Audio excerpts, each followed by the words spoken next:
tag you guys real quick. We'll try to get to as many people as I can here. I know they have a limit. Tag your red.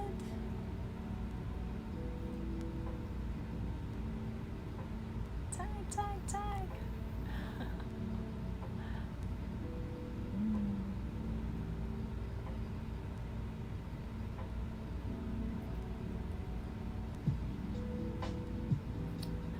All right, that's quite a few of you. Working it. I think I had a few of you ask me to tag you too, but I've got such a list here.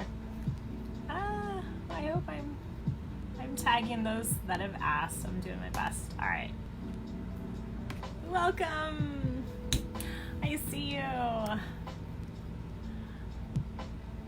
I see Heather and Aubrey and Gabriella and Sarah and Karen and Coral. Welcome. Welcome to Soul Journaling. Ow. I see Jefferson and Mary. Yay! Thank you for the love. I see Shar. Yay! Got my portal peeps in the house. Yay! I love it.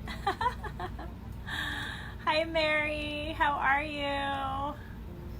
Happy Friday night. Doesn't really feel like Friday though. All the days are kind of mushing together. It is Friday though. I see Tom. Hello. And Janice, sweet Janice, yay. Oh, so many beautiful faces. Oh, yes, you're very welcome, Mary. Hello. Deanna, I see you. Brittle peeps. And I see Barbie. Hello, happy Friday. We're gonna do some journaling tonight. We're gonna have some fun. Thank you for the love. So I know a few of you guys have been doing some journaling this week. I'm super excited. I just want to say off the bat too, like, please do feel free to work ahead in the journaling prompts, and don't feel like you have to follow me step by step every week, because I'm just here to spark something for you. I'm here to light that creative fire, and if you feel inspired and you want to work in your journal all week and go to town, that's what it's all about. So the original prompts that I'm going to be doing are on souljournaling.com. It's a website that I made like 13 years ago when I was doing art journaling. I've been art journaling for about 12-13 years now. I was really into it back in the day, and then I started doing other work, and then started painting these big guys live behind me. But I really wanted to give something to my community, so I thought about it a lot, and soul journaling or art journaling is one of the things that really helped me through some really rocky stuff in my life, and has really been a really great art friend, and has propelled me forward in a really powerful way to being a much better artist than I am. Than I was, excuse me.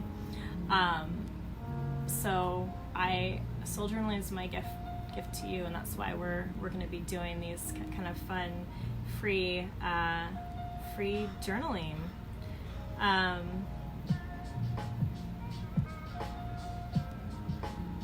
Before we begin, I want to welcome my patrons, and I want to tell you guys how much I appreciate you. Without you, I wouldn't be giving this gift.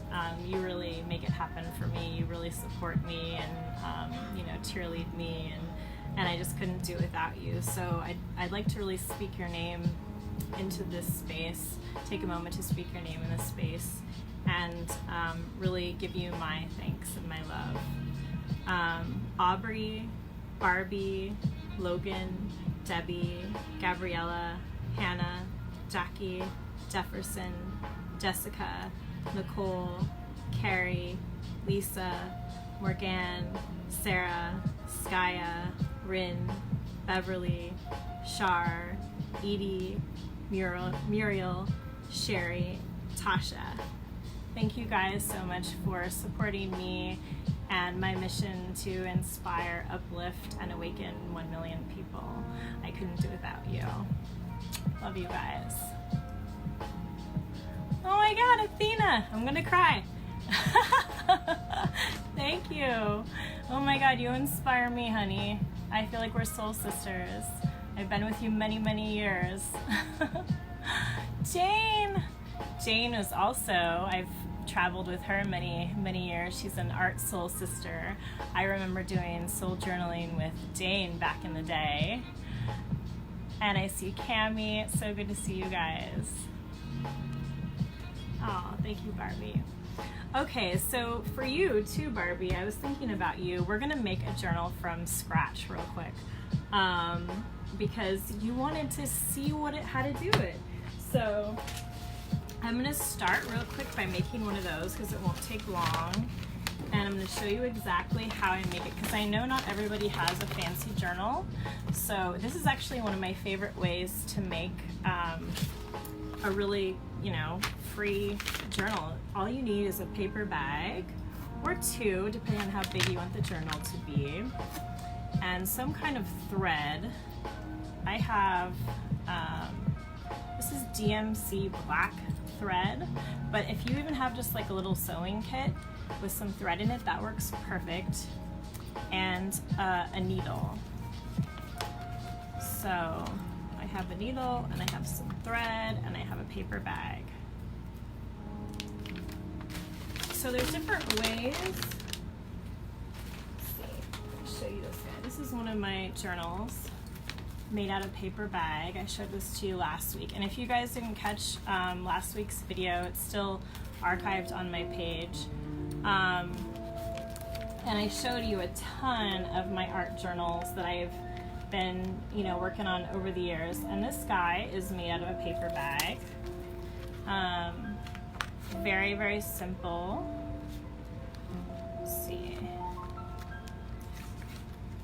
Where's the center? I guess maybe that is the center.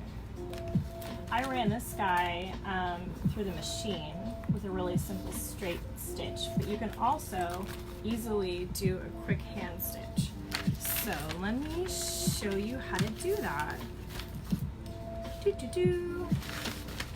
You can make your bags or your journals, you can make them any shape. You could make them like really large if you wanted, or you could make them really small. For simplicity's sake, I'm just gonna make it about the same size as that one. Okay, you ready? You're gonna limbo, you're gonna go down. Yay! Okay, can you see me? All right, cool. I'm gonna just tilt it up a tiny bit. All right, we got it. So first thing I'm gonna do is I'm just gonna cut this bag roughly down the middle. If you wanted to, you could measure it, but for the sake of this, I'm just gonna trim it down the center. I'm gonna remove this little piece that's hanging on. All right.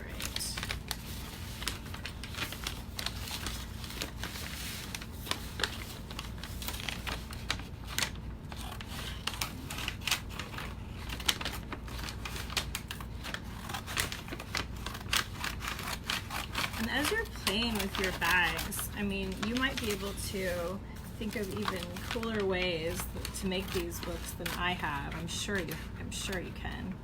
You guys are so creative. Maybe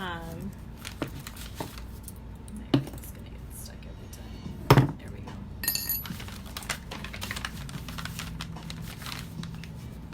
So there's one strip there.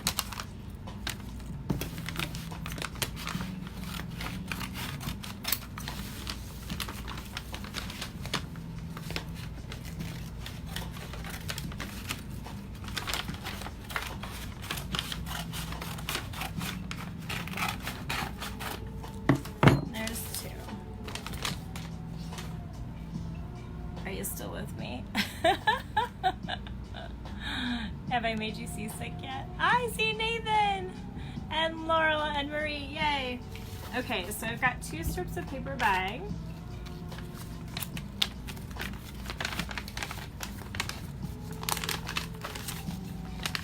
And I'm just going to fold them together.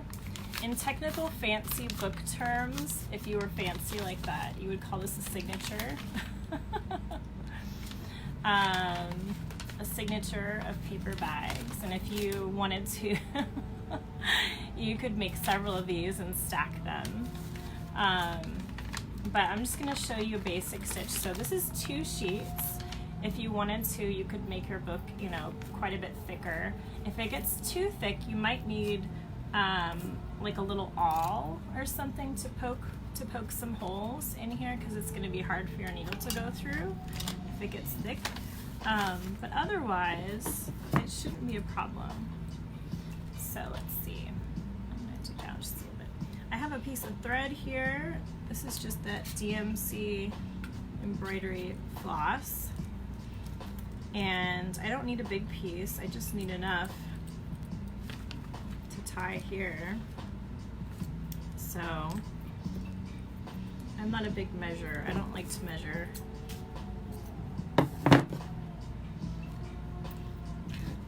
And then if you wanted to make your thread stronger,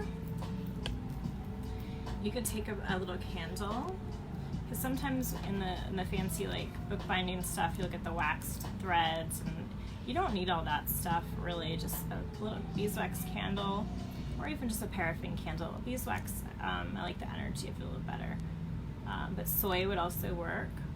And you just want to wax the thread a little bit, and that'll help it glide through your paper and make it really strong. Okay, Nathan, I'm going to hold you to it. It's really good to see you. All right, and then you just put your little needle in your thread. If I can do it without a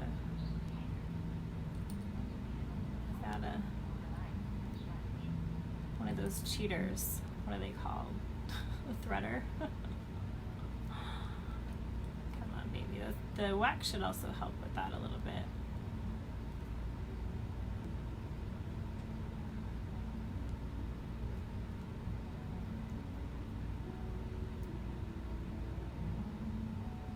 Oh, I got stuck.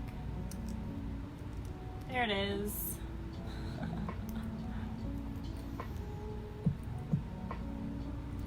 Yeah, push pin would definitely work. That's a great idea. Tasha is full of awesome ideas. Tasha, are you a journaler? All right, so I'm just gonna go from the back. You could measure, at this point, you could measure where your 2 holes are gonna be if you wanted them, you know, exactly the same. I don't measure, so as long as both pages are involved, that's all I really need. So I'm just gonna go up, right through the center like that. Can you guys see that? Okay. And you know what, I forgot to put a hole in, or no, I don't need that. I'm just not gonna pull it through all the way. I was gonna put a knot on it, but it doesn't really need it. Just don't pull it through all the way. And then I'm just going to go down at about the same spot over here. So there we go.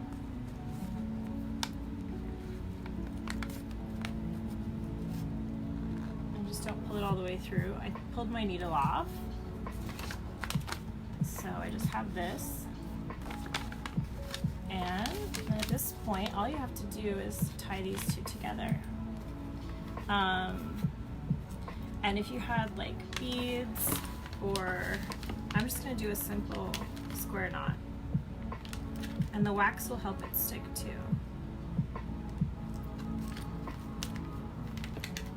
Okay, so there we go, that's the outside.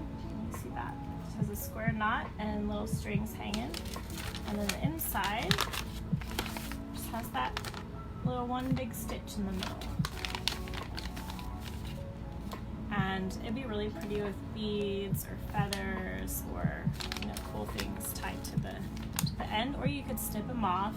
Or if you wanted, this could be the inside of your book, and you could fold it this direction, and that could be the outside. If you wanted the tie in the middle, a lot of mine have that too. So, you got it, Barbie? It's like, it's just the coolest, easiest, I mean, just like that, and you have a journal. So, and you can even add to them, like if you did want to make signatures, and you know, you could just keep adding to it if you wanted.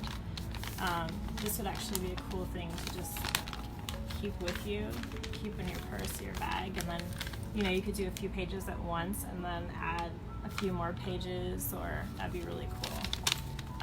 For whatever reason tonight, I feel like folding these in like this. So I'm just gonna, just for fun, I'm gonna fold these inward just to do like a little fancy thing. And then you'll have like little flipbook pages. And the journal will be even smaller. So like if you did want to carry it with you in your pocket or your purse, there's really no rules. It's kind of why I didn't want to do too much how-to with you guys, because I know you're going to be more creative than I will, and I don't want to like say like do this and do that. I want you to tap into that flow. That's really what it's all about. So once you get moving, once you get there, it comes easier. Alright, so now I have a little book. We'll just flatten it out. I have a little book. It's not even. I kind of love that though. Yes, please share. Please, please, please share. This is a open to everybody video. I want everybody to have access to this, because art journaling is amazing. There's a lot of it out there, but I also feel like I have a special little way of doing it, so I'm happy to share. So now it's pretty cool. There's like little pages, and then they flip out like this. Oh, and then this one flips out like this. And they have all these cool little like nooks and stuff. I mean, you could even take it a step further if you wanted. I'm just gonna keep going. And you and you could glue down this page if you wanted, of these two sides, and then you'd have a little envelope. Like that would be really cool. Like if you were gonna do a little travel journal, I would glue down the bottom and glue down the side, and maybe even put like ephemera and stuff in here. So as you're traveling, you put little like tickets and things, so then it's all together with your little travel journal. That's a fun idea. I know, but I also understand, Mary, that when people, some people prefer it not to be irregular, but that's just sort of my style. I like things really organic, and but I feel like I do care a lot about craftsmanship, which is an odd paradox to live in, because I have a very high craftsmanship, but I like things to be kind of wonky at the same time. I don't know if that makes sense, but hi Anna, hi Nicole. Yeah, little secret things. I think that being interactive with your journals, I'm trying to see the rest of your comment, Nicole. Being interactive with your journals really, brings you into the art in a way that most art, doesn't, because you're usually standing this far back looking at it, and there's something about interacting with it that makes it really special. So that was a super quick, little paper bag book. I hope that was helpful. I am going to be, I'm going to be using this guy tonight. Now, even though I've showed you all the cool paper bag things, this one has just been on my radar. It has a really neat cover, and the mixed media pages inside this guy are really nice. You don't have to do a lot of priming work with them. So I'm just going to start on this guy tonight. Let me see here.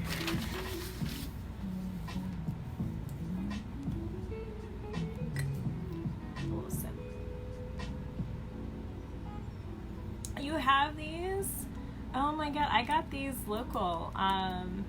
We're Moon Sisters, Anna. I love that. You're very welcome. You're very, very welcome.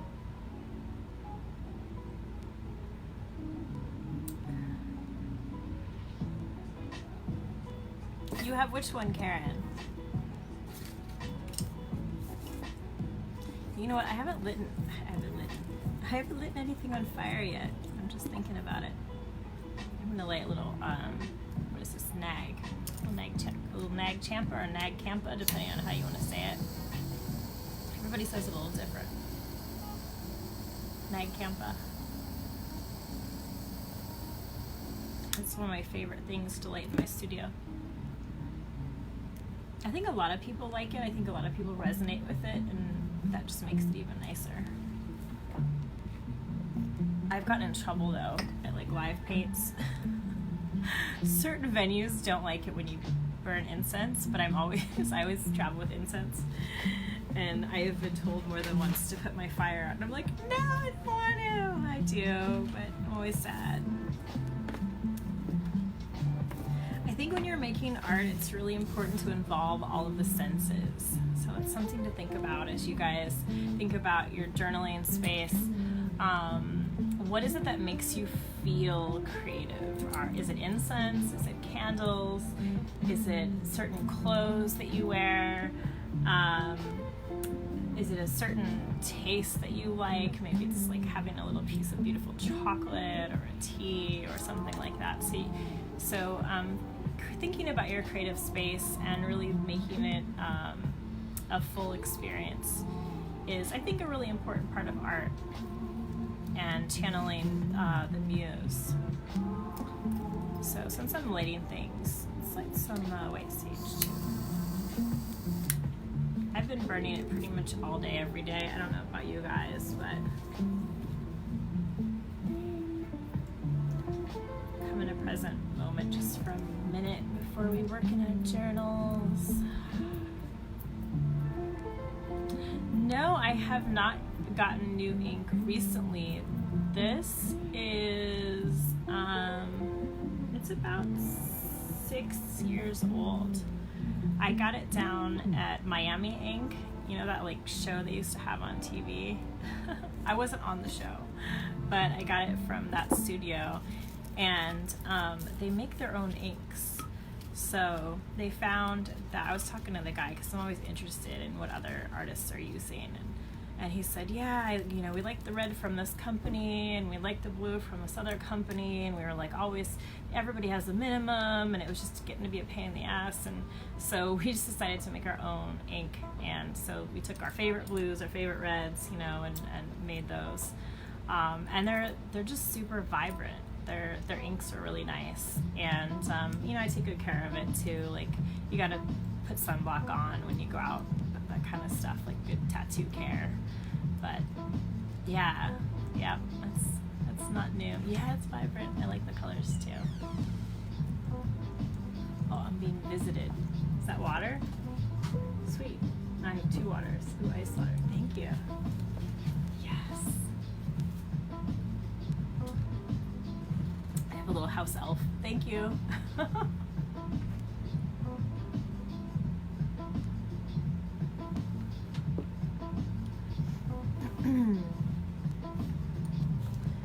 All right, I'm gonna take the cover off this. So I don't know how many of you there in TV land have your journal with you tonight, but if you do, maybe get it out, and we can do a little intention work real quick here. What kind of paint would you use to paint rocks? That's a good question. Well, certainly I would use an acrylic paint. I like acrylic paint pens for painting rocks because they're so small, and you can get a lot of detail with the paint pens. So that would be my first choice, probably an acrylic paint pen for painting a rock. Plus, it's not a flat surface, so paintbrushes and stuff take a little more skill, but you can also do that, like an acrylic paint with a paintbrush. Now, keep in mind, if you put it outside, it will eventually fade, in which case I would recommend a Cryon UV clear sealant. It's a spray you can get on Amazon at most craft stores like Michael's carry it. It's by Krylon. I love their stuff. Like I don't get anything from saying this, but I like their sealants. When I do use a sealant, I use Krylon, and I really like their UV spray. You can get gloss or matte. If you want the colors to be really bright and vibrant, I would do a gloss. That might have been way more than you wanted to hear, but hi, Wendy. Thank you, Jefferson. I appreciate that.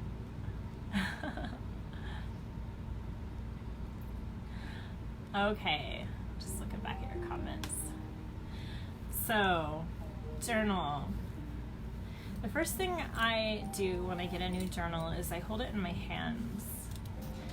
And you want to spend a minute connecting to this book. This used to be a tree. And it took a lot of water to press these pages, to press this pulp, to make it what it is. So as I hold my book, I want to thank those trees, and I want to thank that water for making this journal, making this book, making this space for me to put my dreams, put my thoughts and fears, and my creative feelings into. So I invite you guys to just hold your journals for a minute and see if you can connect in with the spirit of the tree and just thank it. And the water, and just thank it.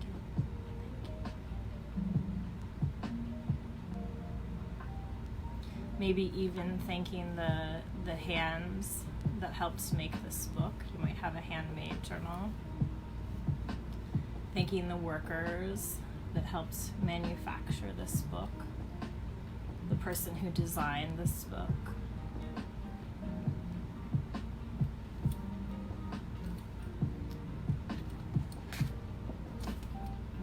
And I'm gonna just look at my first page.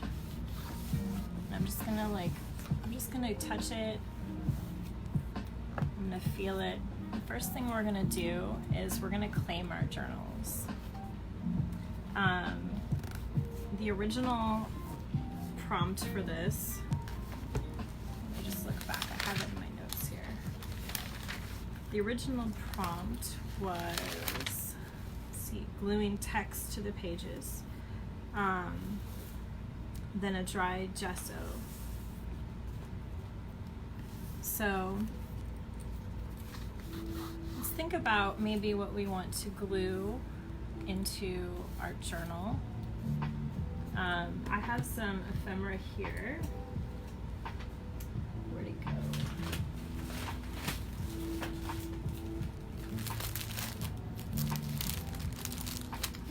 Oh, this is super fun. Oh, I have some comic book stuff too. I have some old comics, that's kind of cool. So I'm just gonna look through some of the ephemera that I have, and I invite you guys to do the same. Oh, I love this. It says Amazing Grace at the top. I love that. I think I'm definitely going to use that. So what I'm going to do is I'm just going to rip that page out. It's going to go in my journal. And as you look through your ephemera, which is just another word for, let me put you down here, which is just another word for paper. Paper and little bits and things. You want to find something that connects you. I really liked this book. This was an old French magazine. It had some cool images and pictures.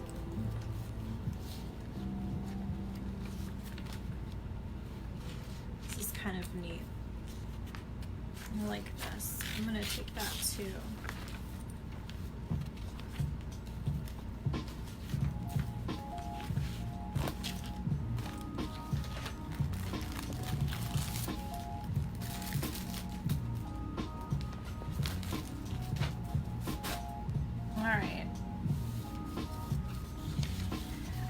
I try not to think too hard when I'm art journaling.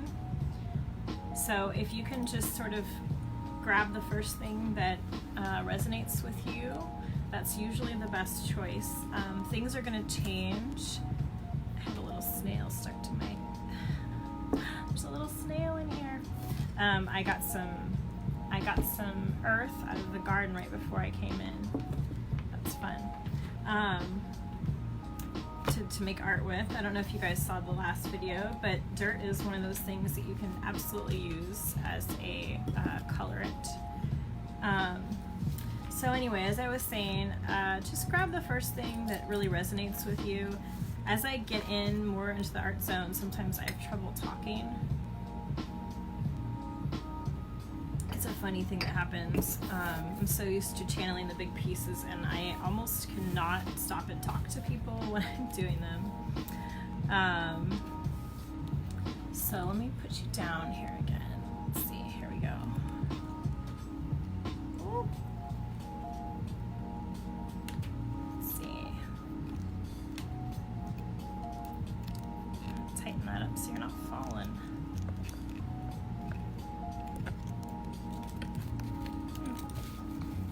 Well,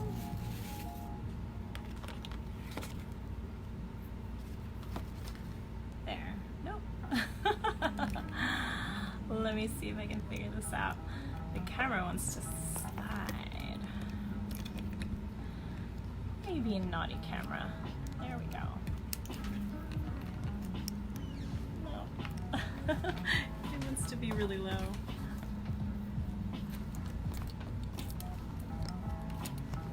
That work? Oh, good. Perfect. Thank you.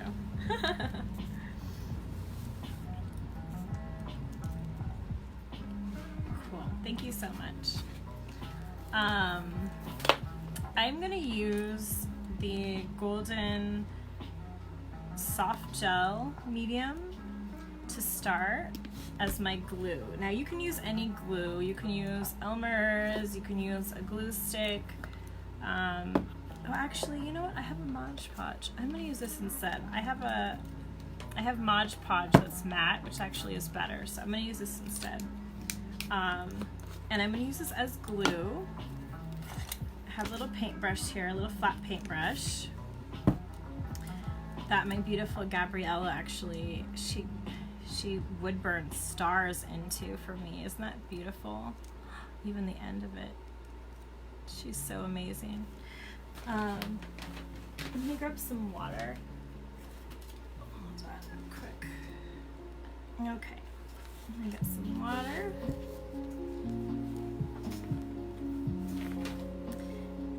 And let's see, matte medium. So matte medium is really just acrylic paint without color. It might need to be stirred. And so I'm just gonna quickly put it on my page.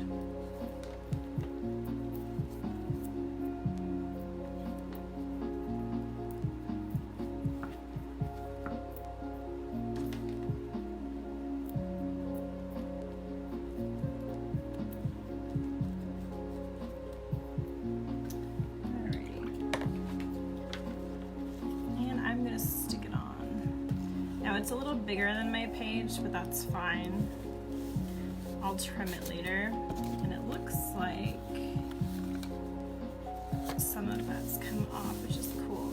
So it's not gonna say Amazing Grace, some of it's gonna come off the edge, but I'm fine with that. Like I said, I like to work really intuitively and not overthink things. I think you can paralyze yourself by overthinking things. And as you go, you will see synchronicity start to happen when you don't overthink things. This is a really excellent exercise for using your intuition, because once you get really in touch with your intuition, it will never lead you astray. You'll just know what to do, you'll know what thing fits there, and it'll all flow.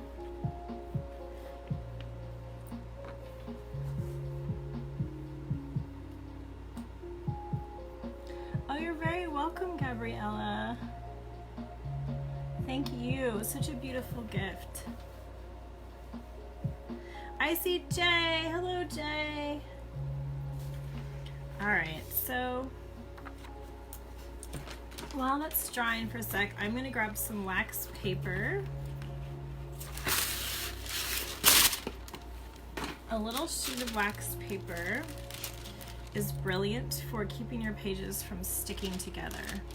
I like to fold the end like this and stick it under like so. And so that way when I'm painting on this page, the goop and stuff doesn't run down and make all my pages stick together. All right, I'm gonna dry my brush off because I don't want my glue to get all watery. And I'm gonna go back into the matte medium and put it on this side.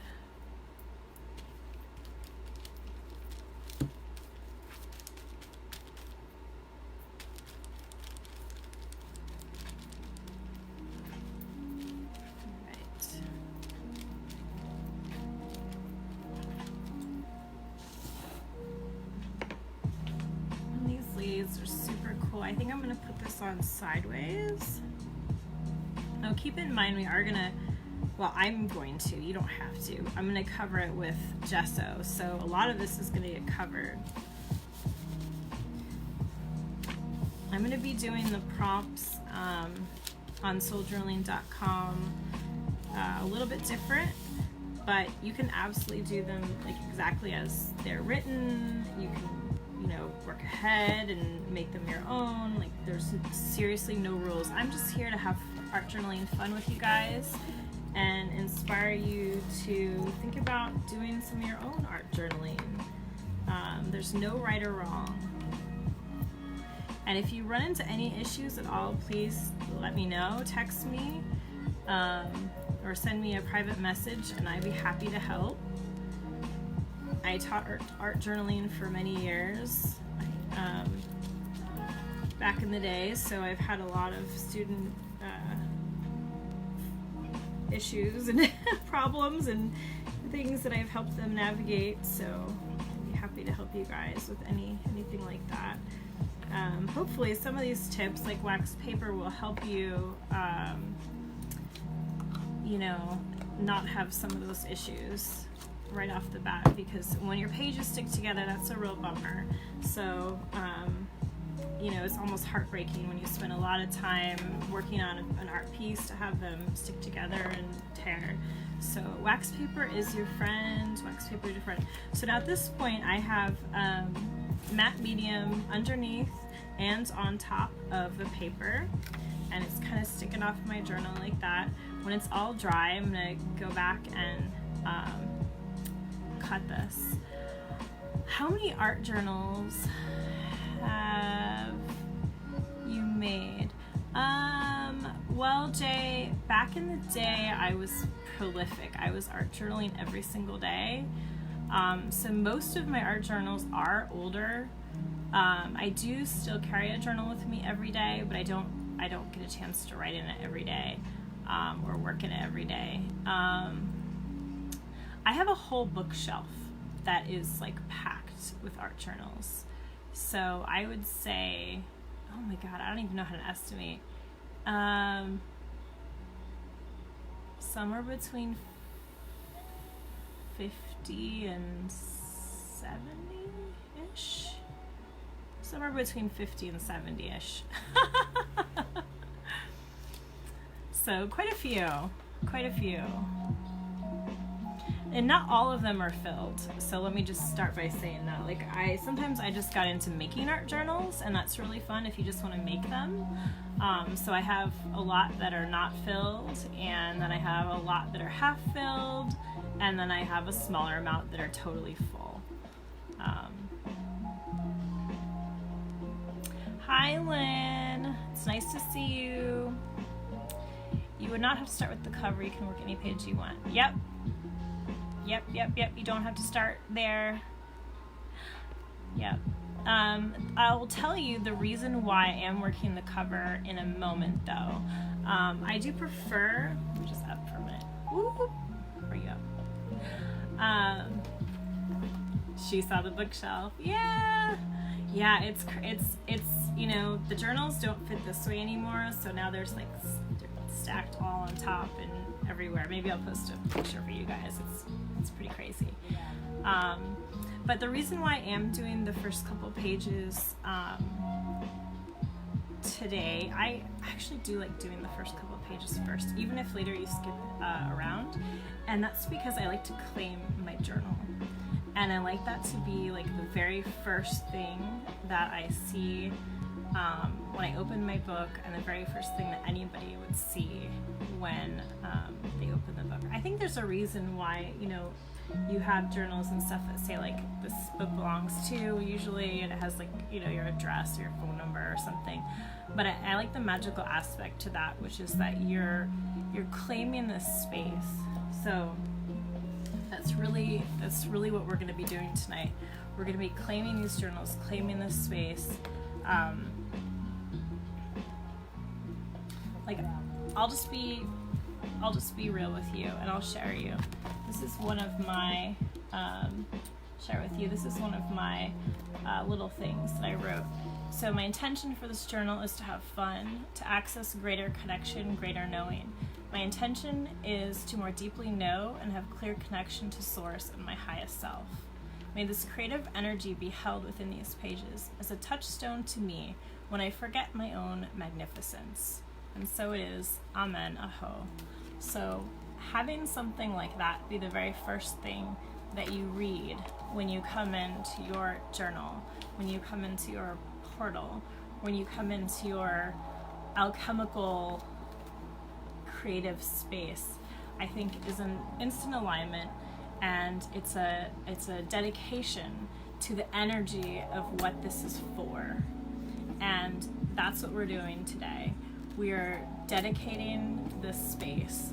We're dedicating this wood and water to your creative, spiritual, or sacred work, whatever that is, whatever your intention for this journal is. If it's to play, if it's to write your fears, if it's to both of those things, if it's to practice art techniques and really like boost your technical knowledge, that's what this is for. And I really like to make that clear first, right off the bat, when you open the journal. So once these guys dry, I'm going to be doing a little gesso. Everybody always asks me about paint, and I will say this, I don't even know if you can read the label anymore. This is Liquitex gesso. You can use any kind. I tend to like Liquitex a lot. They're actually one of my favorite brands of paint, if you're wondering. I like Goldens a lot too. There's like a lot of people that are like, you know, Golden fans, except some of their paints are carcinogenic. Like they have certain things in them that are actually toxic. So you know, I like to err on the side of caution. All of Liquitex are non-toxic. Now that being said, they don't have some of the uber fancy ones that Golden does, you know, because they have to carry those warnings. But Liquitex are all non-toxic, and I paint a lot with my hands. So it's important for me to have all non-toxic paint. So I really like Liquitex. They also have Liquitex professional colors and basics, and they're a perfect color match. So I really like that about that company. Let's see. This is mostly dry. If you have like a hair dryer or a hot, one of those crafting guns, you could dry it in a hurry. But I'm just gonna trim off this excess. And if you wanted, you could go in and trim this off too, and I might eventually, but for right now, that's cool. I'm gonna grab another piece of wax paper.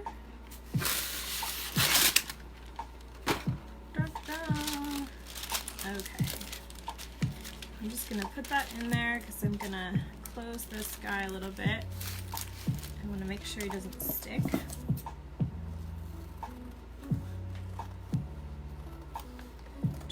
Trim off that extra paper. And if you wanted, you could, you could collage this.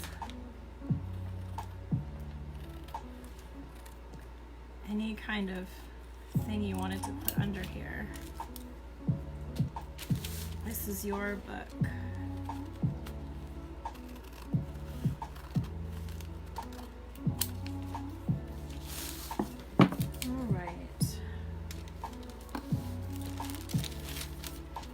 Still a little tacky, but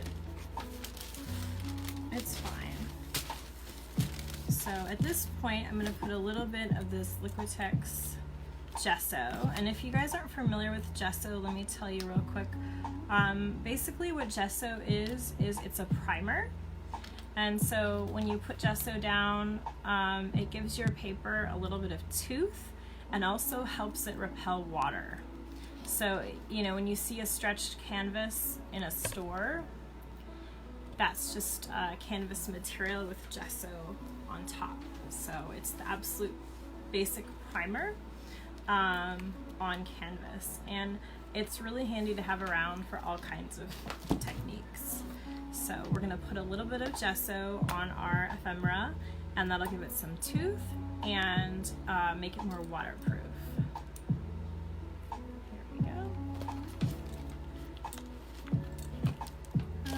Let's see, how fancy do I want to be? Sometimes I'll just squirt it on there, which you can do if you know how much paint is appropriate, which I do, but for demonstration sake, I'll do this. You can get, like, if you just squeeze too much on, it can get like a crazy mess if you accidentally get too much. So I'll just put a little bit in this palette to show you guys what you should do. And that way you don't waste paint too, which is nice. If you make a palette and you don't use all of the paint, my favorite thing to do is get a spray bottle and spray the paint and then put a piece of saran wrap over it, and that'll keep your paint nice and wet for a couple days. You might have to go back and spray it again, but it's a really nice way to save paint because nobody likes to waste. All right, so I'm taking a dry brush, which means, I'm drying off my brush. This is the fancy dry brush technique. You have a dry brush and you put a little paint, and you don't want too much, but I'm just gonna start, and I'm gonna brush it over the surface and even kind of scrub a little bit. And this is called dry brushing.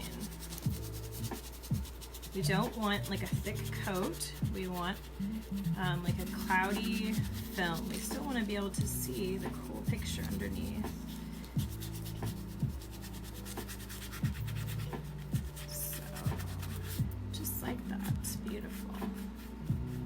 Love it. All right, I'm going to do the same thing for the other side. Now this one, I plan on doing quite a lot of writing on this side. So I'm gonna purposefully put a tiny bit more paint. I just want it a tiny bit thicker, probably in the center of the page, so that you can read my writing a little better, and then I'll feather it out a little.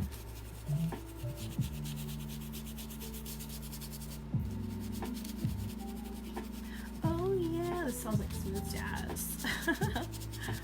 Art journal into smooth jazz. Love it.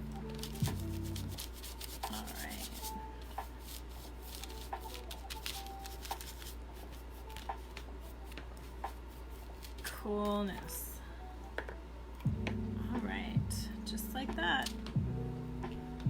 still here.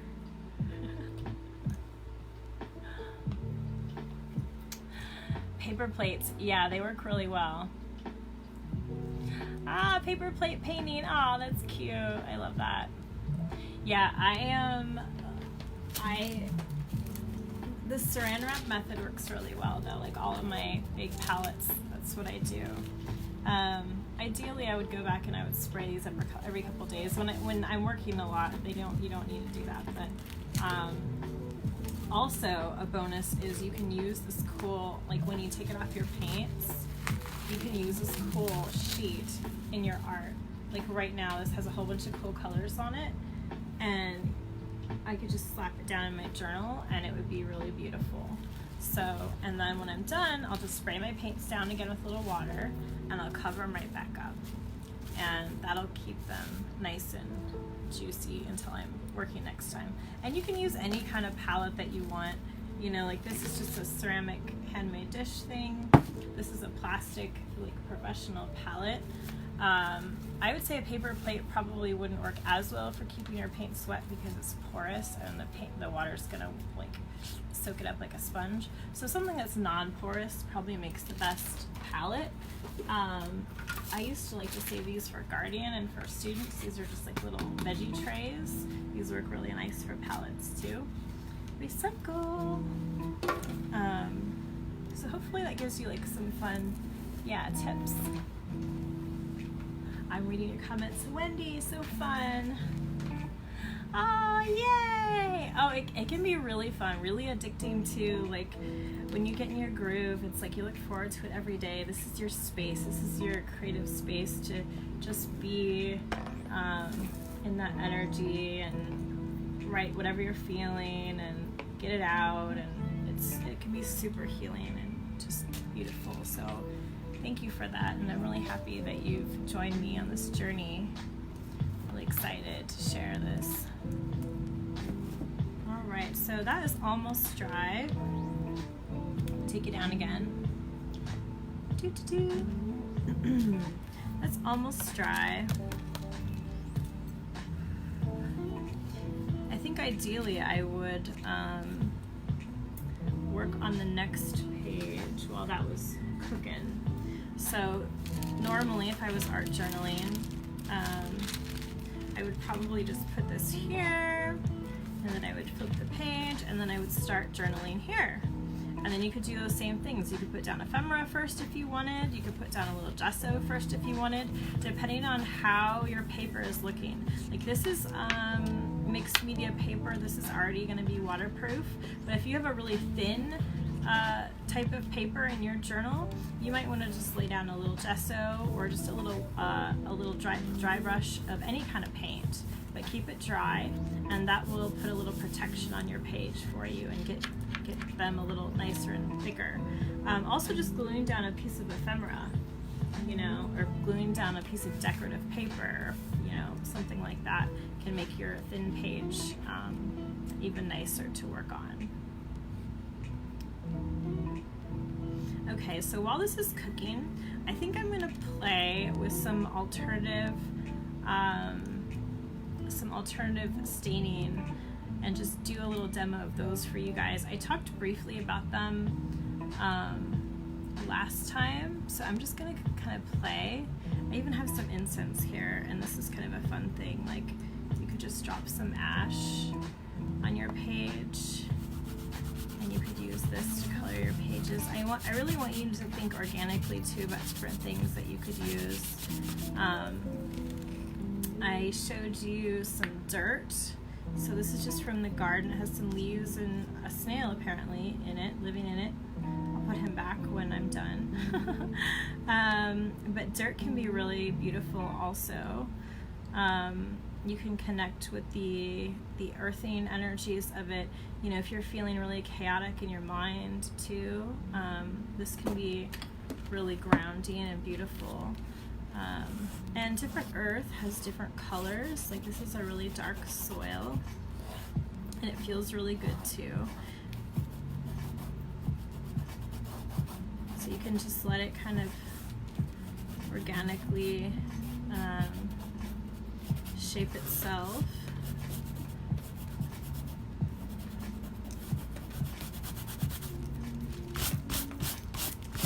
And I don't know, but I feel like using organic materials in here, like I don't know about you guys, but I don't mind getting my hands dirty, and I feel like it connects me more to the work that I'm doing. And also, like, this is a gorgeous color. If I mixed paint together, I would never get this color. This is a beautiful color from nature. So there's something like really magical about using those kinds of ingredients. So hopefully this gets you thinking a little bit about some alternative things. I also have, my incense is hanging out in here, but I have a little coffee grounds from this morning. It's been making like a little tea. Let's see, do I have a paper towel somewhere? There we go. I'm going to squeeze the water in my paintbrush, and I'm going to dip it in a little bit of these coffee grounds. And it makes a nice stain. It's very different from the soil. And if you let some of these grounds even sit on your pages, they'll make nice little pits. So that's another fun stain. This is coffee grounds. So we've used ash and soil and coffee grounds. Some other cool things to think about that we talked about briefly are some herbs out of your kitchen. These are cloves, and these are cinnamon. Cinnamon will make your book smell amazing. Cloves I really like because I feel like they look really, really cool. They stain really dark. So you can put a little more water in there. And you could even shut your book if you wanted and press down. You could put something heavy on top if you wanted and let it dry that way, and you'll have some interesting marks. So that's just a quick little thing. It shows you some kind of cool things. This is cinnamon. Gotta have a little cinnamon. Cinnamon is very warm and spicy and very strong. It can make you feel really empowered and held.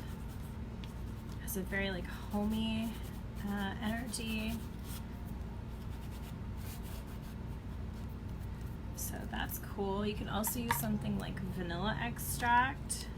This could be called the kitchen, everything but the kitchen sink in here. Just you sprinkle a little vanilla on there. You brush it. It smells really good. Think about some of the things you have at home and how, you know, how to use them in new creative ways. I'm all about that. All of my paints are really far away. How do I remedy this? Let's see.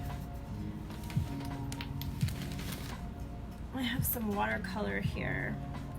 This is, let's see, Dr. Martin's watercolor. I have a whole bunch of different watercolors. I just grabbed whatever I could reach. I'm going to put just a little bit on the page here because I want to show you another easy home art project, I guess, or art product. There you go, Sarah. I'm telling you, when I get going, I lose my words. All right, we got some salt. Let's see, can you see that? Ah, you're falling. There we go. Salt. And you can take salt and you can sprinkle it in watercolor. And that makes a really fun little effect too.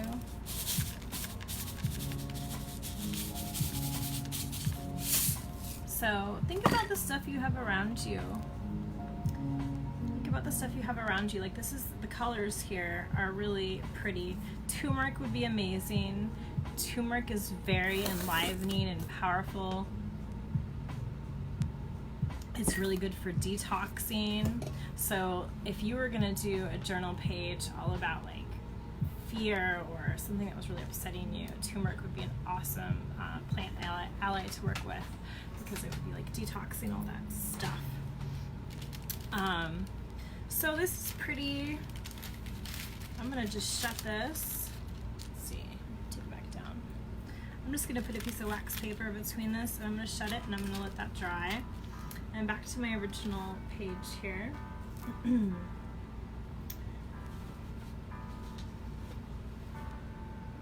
So in the original prompt on day one, we were supposed to write Today I Feel, which I love, and I think that's really powerful.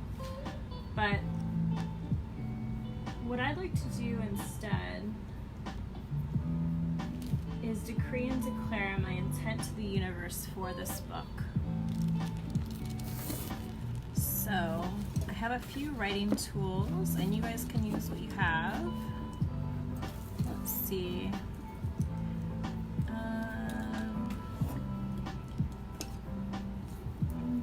Let's see what I got. I have a colored pencil. I think that'll work. It's dry enough. You know what? I'm going to use charcoal. I'm going to use one of these Dr. General charcoal pencils. I see your comments. Sure, I love that. Yay! I love seeing that you're doing it with me. Who else is painting with me? Athena's, yeah, paprika. Yes, raid your spice cabinet. There's so many amazing things. I see Mariah also. And Laura, hibiscus flowers would be amazing. Oh yeah, lay them out and get them wet and let them dry there. I bet they would be beautiful. And also, kind of a cool, crazy thing to play with is if you get really going with the coffee and the vanilla extracts, and you have, you need to have a page that can hold quite a bit of water, so like a watercolor page or a page that you've gessoed, and you get a lot of like coffee and vanilla going on the page. You can lay things on top of the page too and let it dry, and it makes really awesome patterns. So I've done like old rusty keys just laid on top of the page. I've done bits of lace are really beautiful too, laid in the coffee, because when the coffee dries it kind of soaks it up and makes like lace imprints and beautiful things. Like you can have a lot of fun. Like water media is really, really fun. So yay! I'm so happy. Okay, down we go. I hope I'm not making you seasick, you guys. All right, so I'm gonna pause here for just a minute, and I'm gonna really connect to my book, and I'm gonna think about my intention for the space.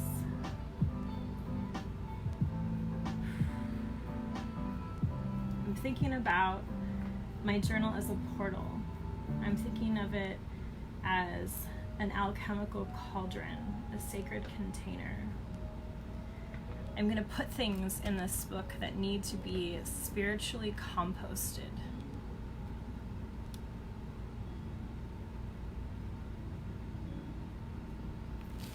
So I'm going to bring you guys up for just a minute, and I'm going to write my intentions into my journal. And I invite you guys to, if you have your journal, take a moment to think about your intentions for your book and write those down now. Whether it's to, like I said, compost fear and anxiety into spiritual knowing, or whether it's a creative outlet to try new techniques. And so I'm going to take just a moment here and tap in and write my intentions.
I'm just reading your comments, dog fur.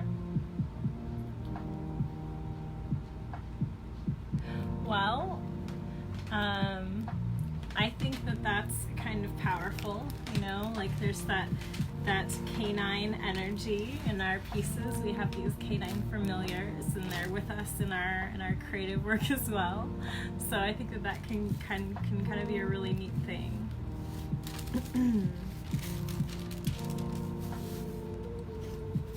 All right, I've written my intent, and you could write the date or you could write the year. It's up to you. I'm gonna write just the month and the year. Ah, Beverly! Aw, I'm happy to see you too, honey. We're claiming our journals tonight. I'm gonna make you go down here for a sec. Whoop. All right. So my intention is to bring forth healing, beauty, and creativity into this space and further into my life. Peace always. And on the other side of this journal, which it did say Amazing Grace, which I love that so much, I think I'm just going to sort of free write here. I'm going to write Amazing Grace again. Amazing Grace. I'm just going to feel into that because that was a really intuitive pull from this ephemera for me. And there's almost like this star sort of figure coming out. So I'm gonna go with it. I'm gonna draw on top of this. I'm just drawing with some charcoal. I love drawing with charcoal. It has a very beautiful feel to it. It does smudge and smear. So if that bothers you, you might want to use like a black colored pencil. But I like that it came from fire. I think it's a nice start to the journal, and I can feel myself tapping in here, so I'm trying to hang on to my words.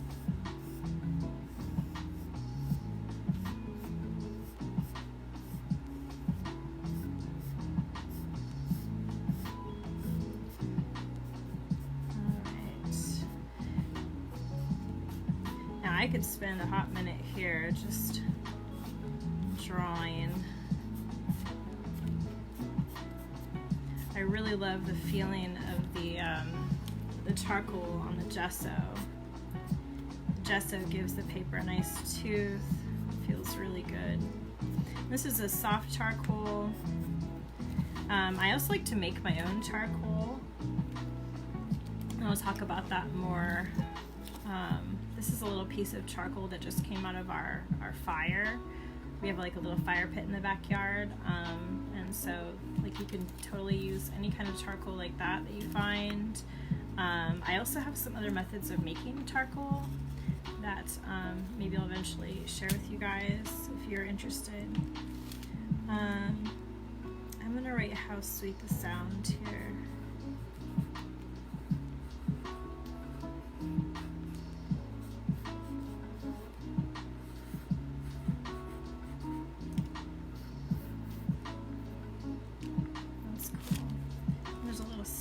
Here, I'm going to do a couple little stars. And as I'm doing this again, I'm thinking about my intention for this space. Maybe that amazing grace is what I want to feel when I'm working in this space. Maybe that amazing grace is what I want to cultivate more of in my life. Maybe that amazing grace is what I would like to ask for more of, or maybe I want to send it out into the world.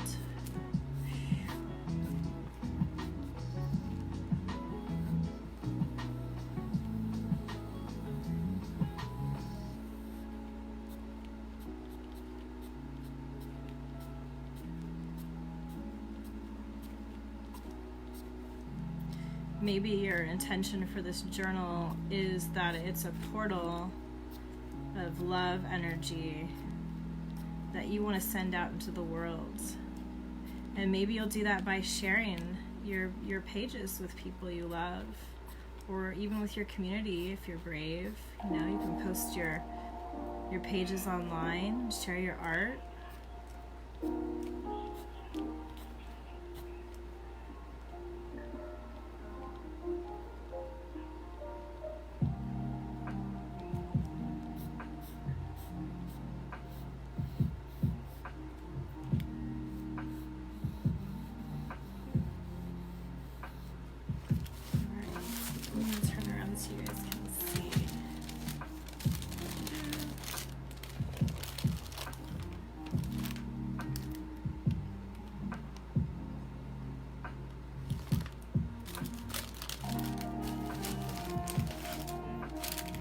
That would be like round 1.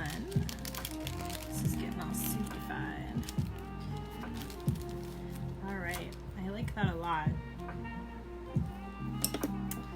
Let's see. I think I want to grab my paints real quick. I'm going to put you guys back up just for a minute. Yay! Hello! I wish we had a split screen so you could see both me and what I was working on at the same time. Maybe eventually we could figure that one out. We're working on it. We have a couple ideas. I think it'd be fun to have a camera by my face too when I'm live painting, so you can see what I'm doing, you know, closer up.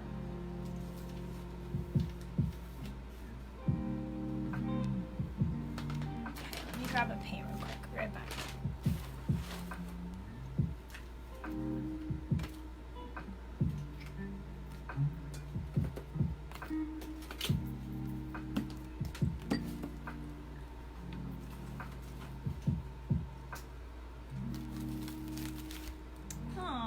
Beverly. Thank you, honey. I'm having such a good time too. Oh, you're not late, Jackie. You're right on time. Just like that. Oh, Brie, you wrote the same on your first page. Yay. Oh, I love it that you guys are all working on yours too. That's so beautiful. I can feel it. People get together and create. There's nothing better than that. There's nothing better than that.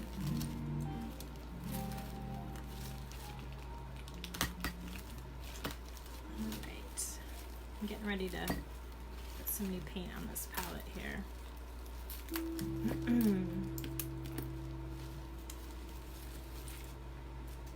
It's pretty juicy. Some of it is dry. Some of it is dry, so I have to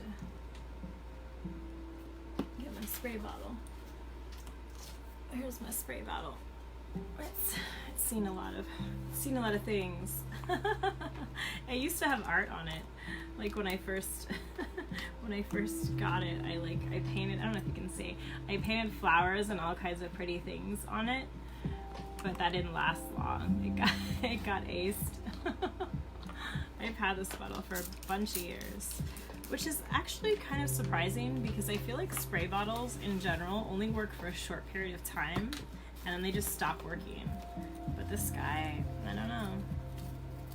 Maybe it's because I claimed him too. You get to know your tools and really make them your own. And that's kind of what I did with the art on the side. It'll stick around for longer. Alright, so let's see, is that purple working? Got some purple, some yellow. This is just basics. Let's go down again.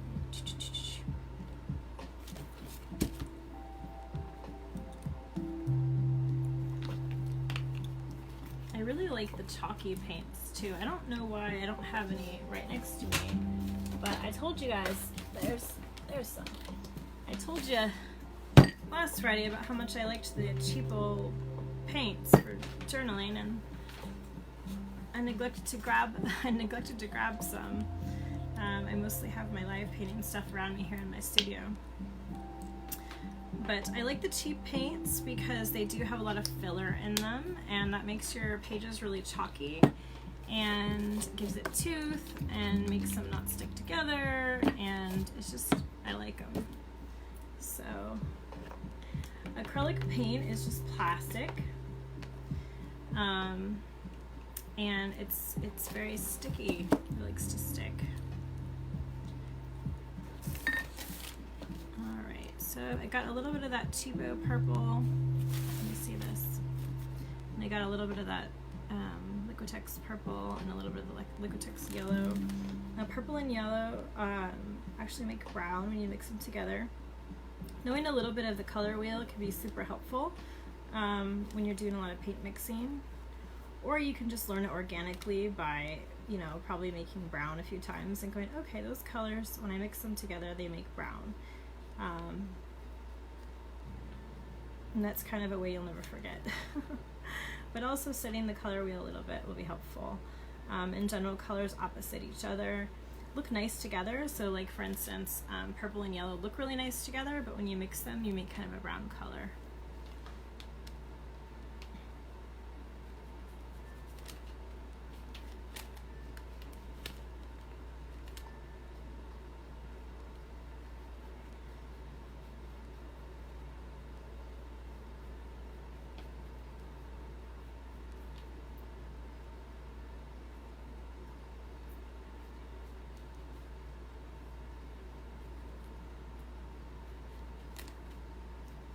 I feel like my music just totally turned off. Or maybe it's just between.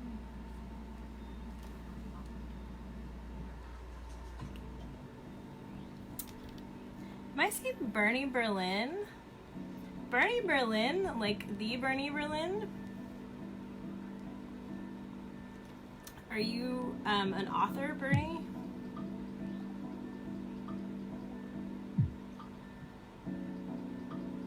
Are you an artist? Or are you a different Bernie Berlin?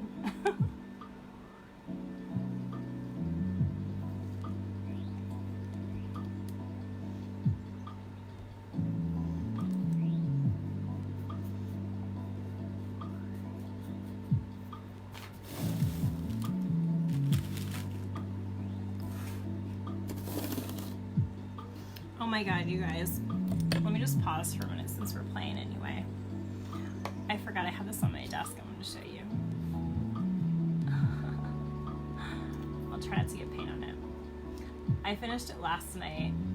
Isn't she beautiful? I was going to show you at the beginning, but I totally forgot. So it's a quartz wand with a little shell here and a quartz cluster. And this is a tangerine quartz. And she is a root. Let me show you the other side. She's a root. She's so pretty. So one of the things I like to do is make wands. She feels really nice. I like the tangerine quartz here because when you hold it, the tangerine quartz actually comes back to you. And tangerine quartz is one of the best stones for negating fear. So it kind of powers you up and allows you to be more authentically in your truth as you use it. So isn't she pretty? I love it. Just wanted to show that to you guys. Kind of goes with the painting behind me actually. And it fits with it. So this will eventually be up on Neptune's Ring. That's my like little metaphysical shop. I usually like to have a couple wands and a couple medicine bags before I list them. I think I have 2 wands in the wings now. The last set of wands that I put up there, I think there was like 8 that sold, and there might be 1 left. There might be 1 left in the shop right now, but this will go back up in the next series. So she's so pretty. I'm glad you guys like her.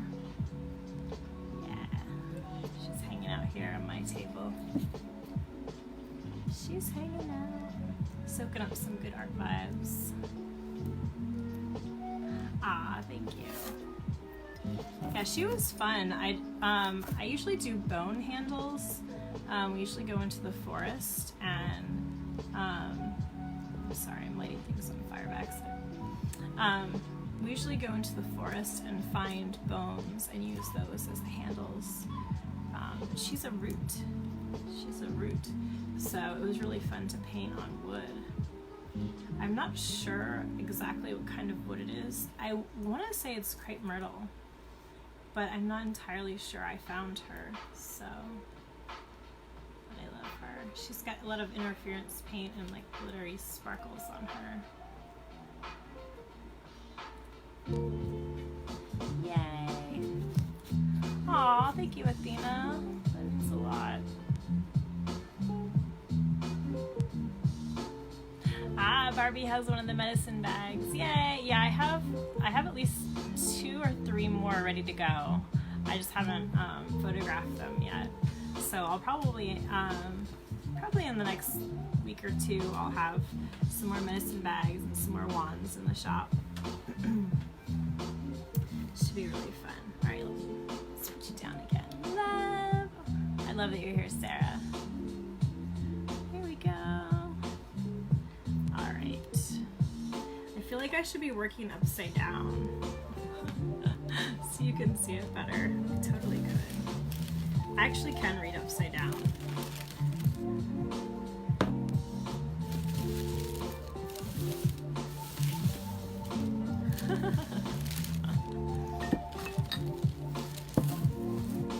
I don't know if that's better.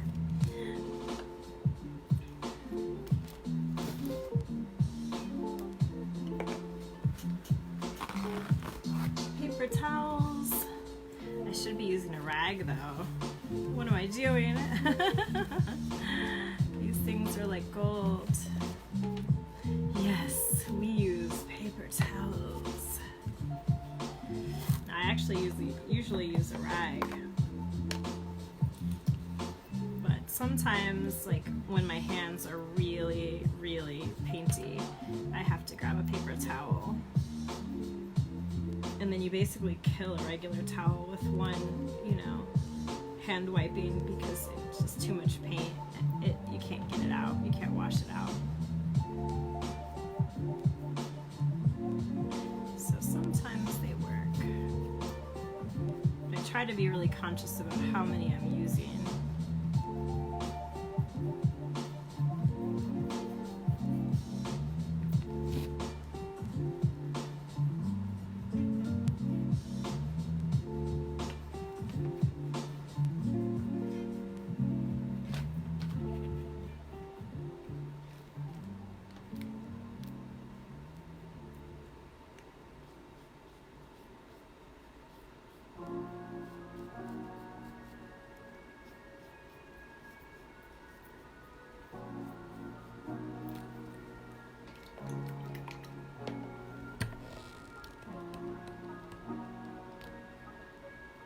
I'm just reading your comment again. Gabriella, you make those swans, they start showing their personalities.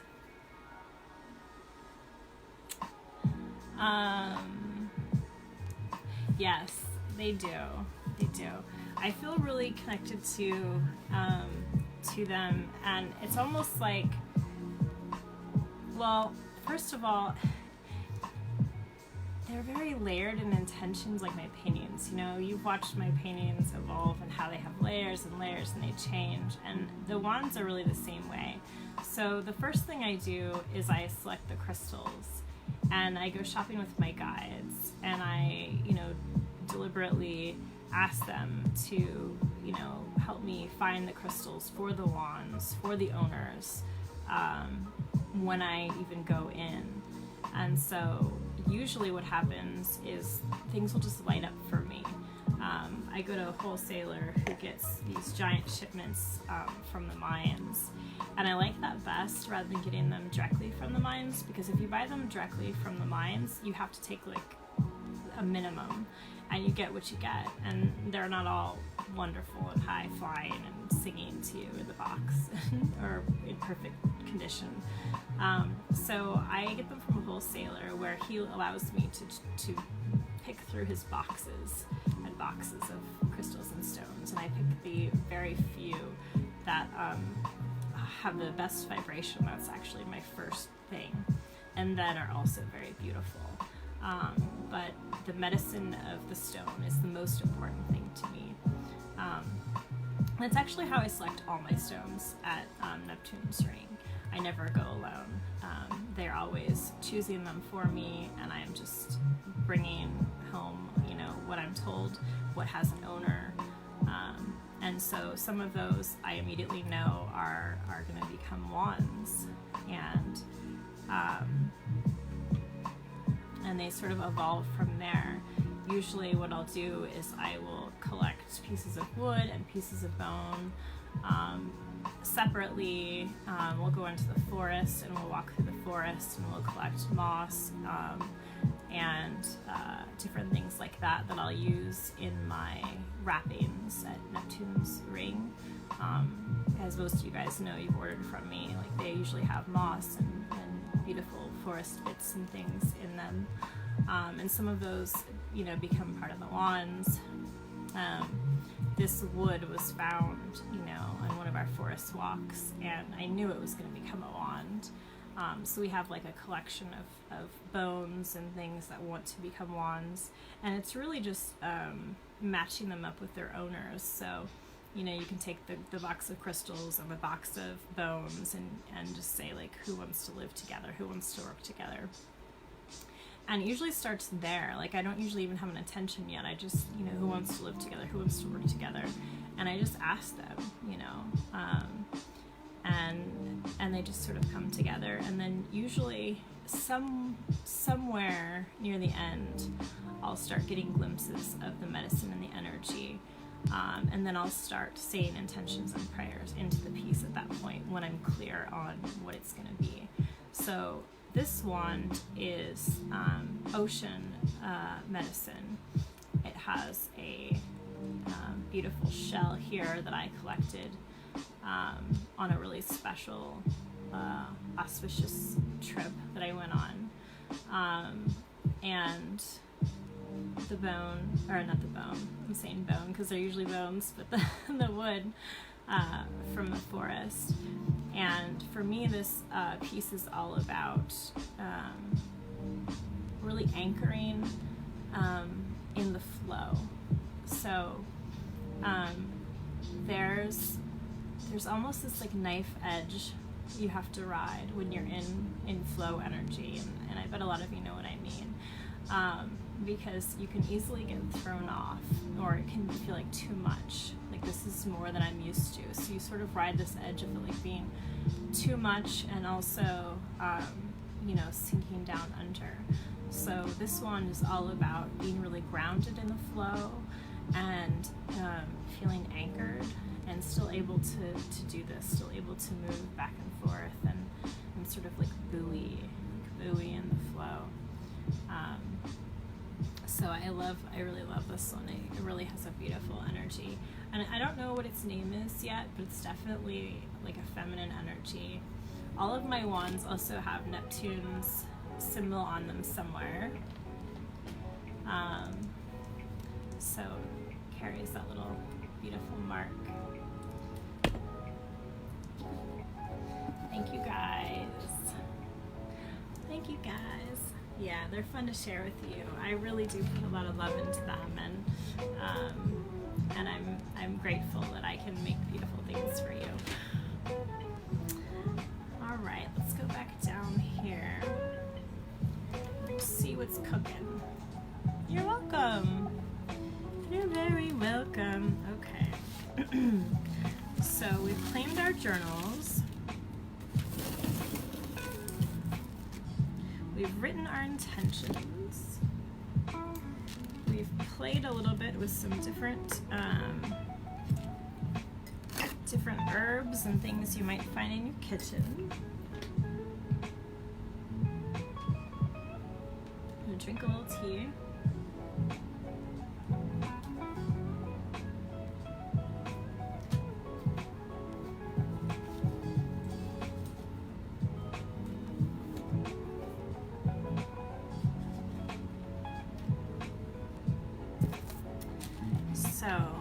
will dry. I'll probably remove this and let this dry open when we're all done here. Let me come back up for a sec.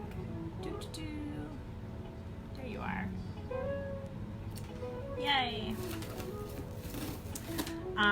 So while we're talking intentions and we're talking about wands and magical stuff, real quick, let me talk a little bit about stones. Because when I first started art, I was not into crystals and stones or wands or anything like that.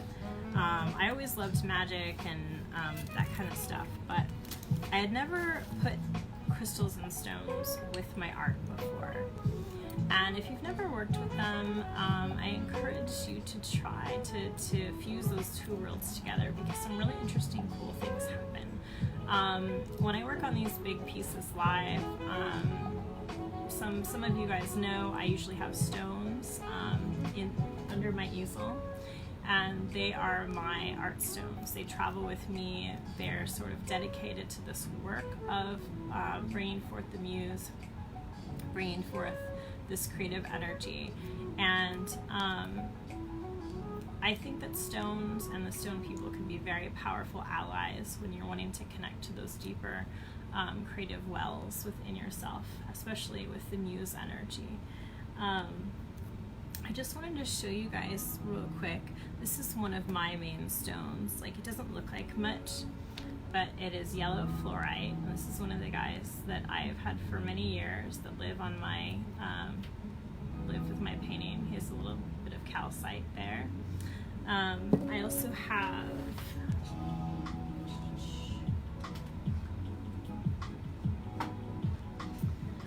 Mama and Papa. These are two large quartz points, and these are always on my easel when I'm painting. They were crystal clear when I started many years ago, and they've gotten very painty and very drippy, and they're all juicy. Yeah, they're juicy love now. And this big one is Mama, and this is Papa. And this brings masculine, feminine energy. Hi, Christine. You're not late. No worries. I'm speaking your love language now. Oh, nice. All right, let's do it. Hi, Mom and Papa.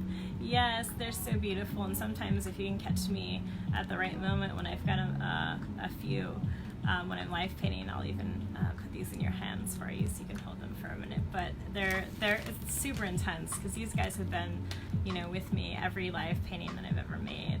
So they feel really nice. Even just holding them like this, it's like, I don't want to let them go. Aw, thank you, Nicole. So quartz magnifies energy. It magnifies. You don't want to work with a lot of quartz when you're having a really grumpy, shitty day, unless you put something like maybe calming with it. So this is one of the things I have right now in the shop. This is lepidolite. I wanted to show you guys this too because lepidolite would be an excellent stone for working with if you're going to be doing any like releasing in your journal, if you're going to be doing some journaling around fear, anxiety. Lepidolite is the bomb, Diggy, and I have one of these cute little hearts. Lepidolite has lithium in it. It makes it that beautiful purple color. And lithium has real science behind how it helps calm the nervous system and brings you peace. In fact, Big Pharma actually farms lithium, owns many of the lepidolite mines, and mines lepidolite to put in a lot of their antidepressant medications. So, you can get this in a pill form with a lot of other chemicals and crap that's not good for you, or you can get it in the natural form, lepidolite, and just hold it. And there's a lot of beautiful energy that just gets released by holding the stone here. And even in Native American medicine, lepidolite, because of the lithium content, they would rub it into their skin to get the lithium into their skin. And it's very soothing and very calming and helps drop into a meditative state. So this would be a beautiful piece to work with your journal or under your pillow, just during times like this. This is a stone made for times such as this. So I just wanted to share that with you guys.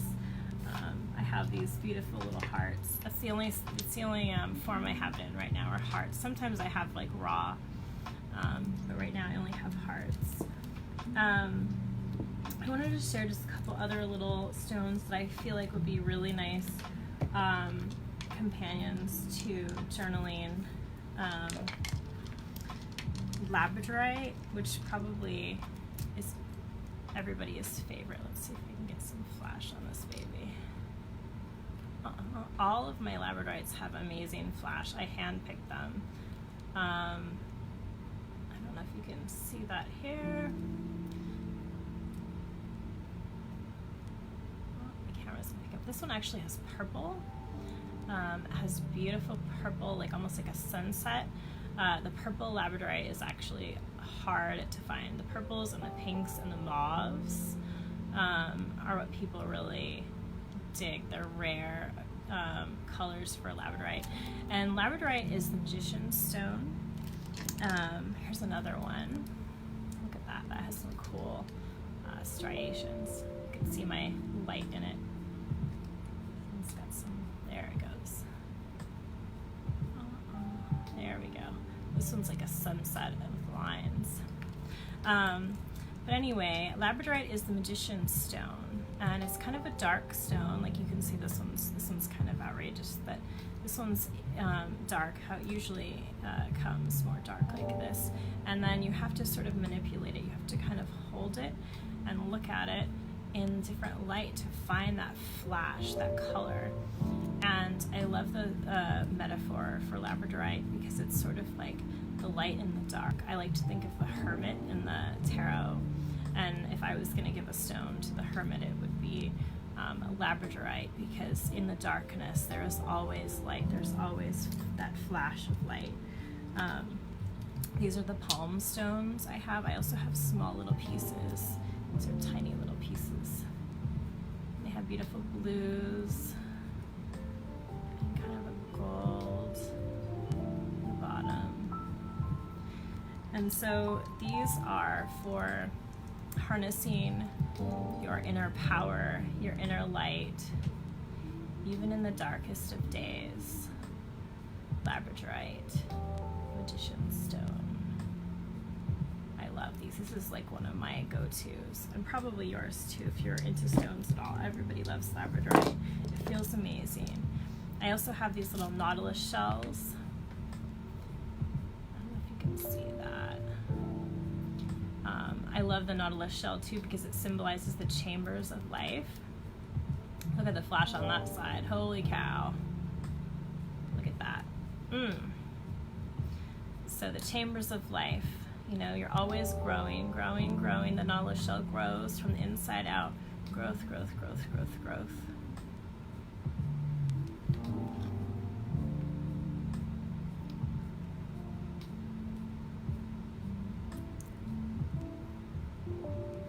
Just got a lot of blue in it.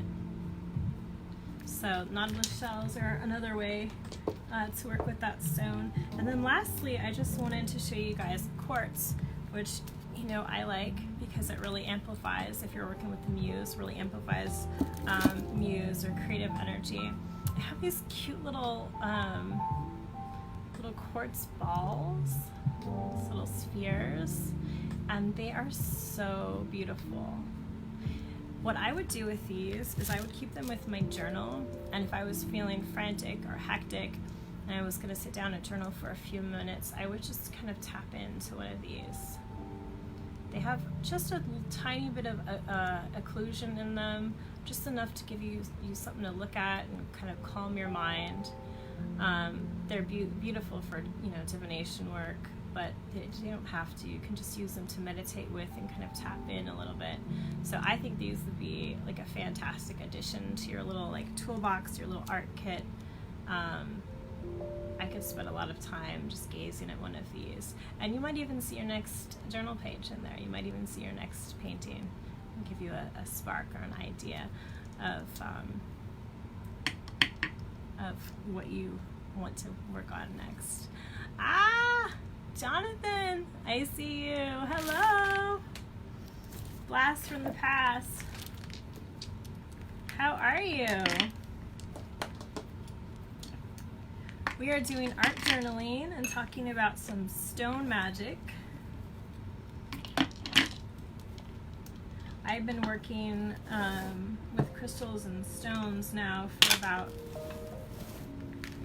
8 years. And when I incorporated them into my art, amazing things happened. And, I could talk on and on and on about crystals and stuff. And if you guys like talking crystals, we can go deeper into that too. I love hearing your feedback. I really want to know what you guys want to talk about. I feel like I'm so all over the place all the time with all the things I'm creating and doing. So you guys let me know what you want to hear more of, what you want to see more of, and I will, hook you up. Well, good night. Good night. Have a beautiful rest. Get some sleep. I haven't been sleeping that well lately. I don't know, but I hope you can. Maybe tonight's the night. Tonight's the night. Some magnesium helps. I like a little magnesium at bedtime.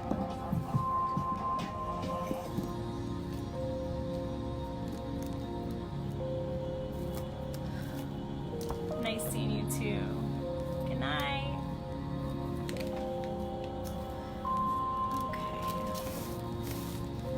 So lastly, I guess I just want to, talk a little bit about, the intention of your piece, the intention of this space for you. That's what I want you guys to lean into this week, thinking about what you want your journal to be, what the intentions are you have for it, connecting with it as much as you can, Like normally I would say put it in your bag or your pocketbook and take it with you everywhere, but we're all kind of hanging out at home, so put it somewhere where you're gonna see it, where you can look at it. You could sleep with it under your pillow. That's a beautiful way to connect with it. Sometimes I do that when I get new oracle decks. I'll sleep with them under my pillow, so that's another beautiful way to connect with your piece. And I would just say, think about that this week. And again, feel free to go ahead in the prompts. Feel free to play in your books if you're feeling really called and you want to just, do a whole bunch of pages and glue a bunch of stuff and write some things that come out. We can also cover them up later if you want to write some things that are going on for you, and don't worry about ruining the space. You could write a list on here of things you need to get at the store, and then later come and cover it up. Just make this your space, your own, and don't worry about messing it up. This is not for anybody else. This is for you. This is your space. This is your energy. This is your sacred container for anything that you want to put in it. And again, if you need some more ideas, souljournaling.com. It's an old site. I was blonde back in those days, so forgive me for it being a little clunky, but it does have the 22 original soul journaling prompts up there for you, and step by step. And I feel like they're still very relevant today. If you want to do some of those prompts and work ahead, next week I will be here back again on Friday night, and I'm going to be talking a little bit about your armor. So this is from the original soul journaling prompts. This is day 3, where we make an armor, or a little soldier guy in our book, and we think about what we need to travel this creative journey. So we're going to be thinking about what we need that really nourishes our creative spirit. Imagine you have this little spark inside you, this little beautiful spark, and you want to nourish it. So you want to think about what is that little spark inside you need to be able to feel free in your creativity. A lot of that is, not having your critic telling you all the time that what you're doing is no good, or it's not art, or you shouldn't be playing, or stuff like that. So we'll be talking a little bit more about the critic and how to protect yourself from those feelings that what you're creating isn't good enough, or you shouldn't be wasting your time, or whatever it is that your critic is saying to you. Inside, or even maybe there's people in your life that don't understand your creativity and your art. So we're going to be talking about how to navigate that a little bit next Friday.